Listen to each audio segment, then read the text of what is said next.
نحمدہ ونصلی علی رسولہ الکریم۔ میرا آج کا موضوع ہے شیطان انسان سے کب گھبراتا ہے۔ شیطان انسان سے تب گھبراتا ہے جب وہ انسان کو گناہوں کی طرف لے کے آتا ہے تو انسان گناہ بھی کر لیتا ہے اور استغفار کرتا ہے۔ شیطان کہتا ہے جب یہ استغفار کرتا ہے تو میرے سارے اربے فیل ہو جاتے ہیں کیونکہ اللہ اس کو معاف کر دیتا ہے۔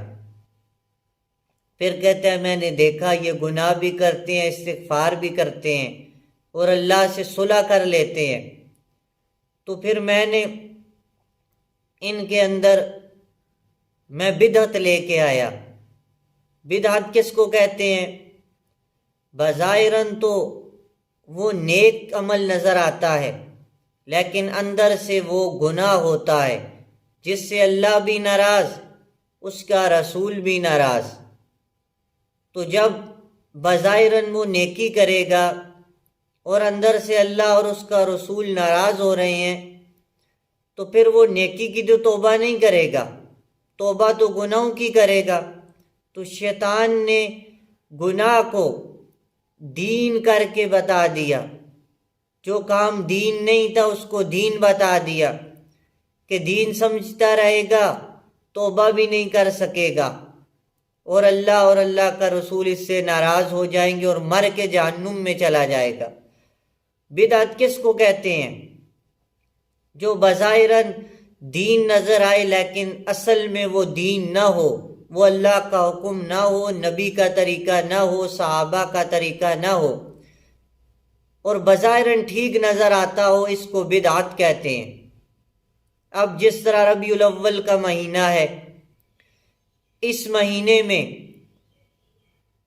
جو ہو رہا ہے، دنیا جو کر رہی ہے، کیا اس کا حکم اللہ نے دیا؟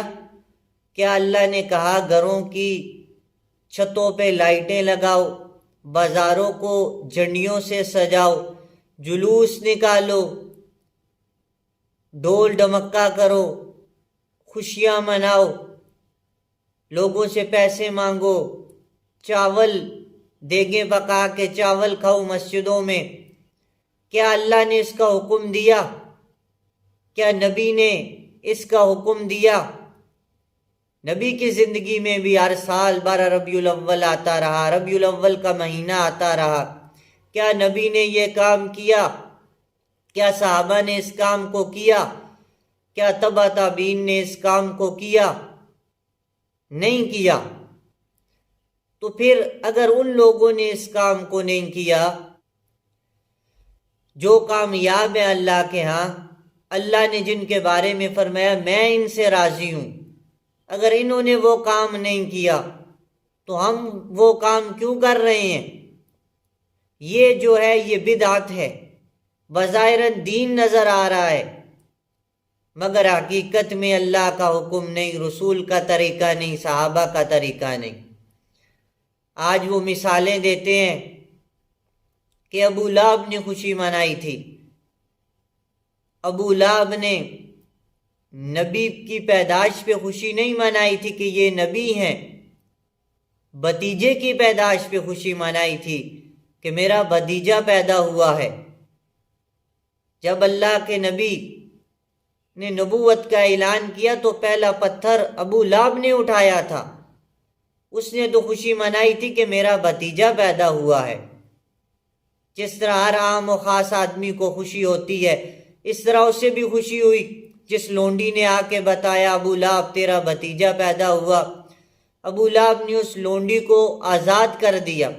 اب ابو لہب کی مثالیں دی جاتی ہیں جس نے پہلا پتھر آپ کو مارا تھا تو اس نے خوشی بھتیجے کی منائی تھی، نبی کی خوشی نہیں منائی تھی۔ جب نبوت کا پتہ لگا، جب اللہ کے نبی کے نظریے کا پتہ لگا تو اس نے تو پتھر اٹھایا تھا۔ تو یہ اس مہینے میں جھنڈیاں لگانا، گھروں کی چھتوں پہ لائٹیں لگانا، جلوس نکالنا، دیگے پکانا، چاول کھانا، لوگوں سے پیسے مانگنا، حضور آ گئے، حضور آ گئے، یہ سارے کھانے پینے کے ڈھنگ ہیں۔ یہ کوئی دین نہیں، نہ اللہ کا حکم ہے، نہ رسول کا طریقہ ہے، نہ صحابہ نے اس کام کو کیا، اور نہ کسی حدیث میں ملتا ہے کہ اس دن کو یا اس مہینے کو خوشی کا مہینہ کہا گیا ہو۔ اللہ کے نبی تو 12 ربیع الاول کو دنیا سے چلے گئے، دنیا سے رخصت ہوئے۔ تو دعوت فکر یہی ہے کہ شیطان نے جو ہمیں ہلاک کیا بدعت سے کیا۔ اگر ہم زنا کرتے ہیں، اگر ہم چوری کرتے ہیں، جھوٹ بولتے ہیں، تو ظاہری بات ہے ہر مسلمان شرمندہ ہوتا ہے، توبہ کر لیتا ہے، مگر اس کام پہ کون توبہ کرے گا؟ کوئی نہیں کرتا، کہے گا یہ دین ہے، مگر اللہ اس سے ناراض ہو چکے ہوں گے، رسول ناراض ہو چکے ہوں گے، کیونکہ یہ دین نہیں، دین وہی ہے جو قرآن میں ہے یا اللہ کے نبی کی زبان میں ہے، حدیث کی صورت میں یا صحابہ کے طریقے میں ہے۔ اس کے علاوہ اور کوئی تیسری بات، چوتھی بات، پانچویں بات دین نہیں ہو سکتی۔ تو دعوت فکر یہی ہے، ان چیزوں سے بچیں، عاشق رسول بنے، صحیح معنوں میں سنت کو سینے سے لگائیں، اللہ کے حکموں کو سینے سے لگائیں، تب ہم عاشق رسول بنیں گے۔ اللہ کی یہ نعمت ہے کہ اللہ نے ہمیں آخری امت میں بنایا اور جناب رسول اللہ صلی اللہ علیہ وسلم کا امتی بنایا۔ اب شکر اس کا ادا کرنا چاہیے، نعمت کا شکر ادا ہوتا ہے۔ آج جو ہم کر رہے ہیں، چہروں پہ داڑیاں نہ ہو، سنت رسول زندگی میں نہ ہو، اور نماز نہ پڑھتے ہیں، اور چاول کھا کے اور جھنڈیاں لگا کے لائٹیں لگا کے عاشق رسول بن رہے ہیں، نہیں۔ عاشق بننا ہے تو سنت کو سینے سے لگانا ہوگا، اللہ کے حکم کو سینے سے لگانا ہوگا۔ اللہ رب العزت سے دعا ہے کہ اللہ رب العزت ہمیں صحیح دین پہ چلنے کی توفیق عطا فرمائے، اور بدعات سے، جو کام اللہ کے حکم نہیں، اللہ کے نبی کا طریقہ نہیں، صحابہ نے جن کام کو نہیں کیا، ان کاموں سے دور رہنے کی توفیق عطا فرمائے۔